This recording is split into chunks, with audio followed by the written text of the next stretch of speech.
ஜனவரி 16ஆம் தேதி தொடங்கிய சென்னை சர்வதேச புத்தக கண்காட்சி நிறைவு பெற்றது. சென்னை கலைவாணர் அரங்கில் நடைபெற்ற இந்த கண்காட்சியில் 102 நாடுகளைச் சேர்ந்த எழுத்தாளர்கள் மற்றும் பதிப்பாளர்கள் பங்கேற்றனர்.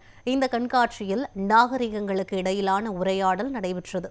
இதில் கலந்து கொண்ட எழுத்தாளர் இமயம், சர்வதேச புத்தக கண்காட்சியின் நோக்கம் தமிழை உலகுக்கும் உலகை தமிழுக்கும் கொண்டு சேர்க்கும் வகையில் நடைபெற்றதாக தெரிவித்தார்.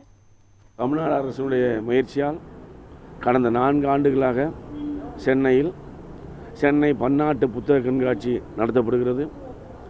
இதனுடைய நோக்கம் தமிழ் அறிவு உலகிற்கும் உலக அறிவு தமிழிற்கும் என்பதுதான்.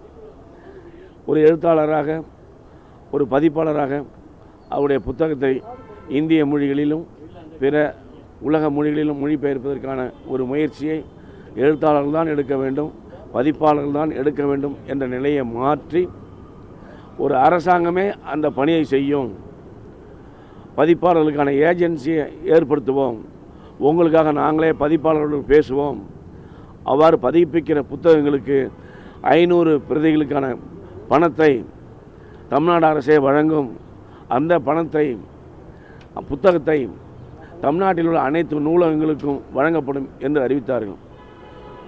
இதற்கு முன்பாக முதல் ஆண்டு நடந்தபோது வெறும் 17 நாடுகள் மட்டும்தான் இந்த சென்னை புத்தக கண்காட்சி நம்பி வந்தார்கள். ஆனால் 4வது ஆண்டு 142 நாடுகள் இன்று பங்கேற்றிருக்கின்றன. கிட்டத்தட்ட 1500 புரிந்துணர்வு ஒப்பந்தங்கள் கையெழுத்திடப்பட்டிருக்கின்றன. ஒரே ஆண்டில் இங்கிருந்து இப்போது 84 நூல்கள் வெளியிடப்பட்டிருக்கின்றன. இந்த புத்தகங்கள் வழியாக நீங்கள் எழுத்தாளர்களுக்கு, பதிப்பாளர்களுக்கு, புத்தக விநியோகஸ்தர்களுக்கான ஒரு பெரும் உதவியை இந்த அரசாங்கம் செய்திருக்கிறது.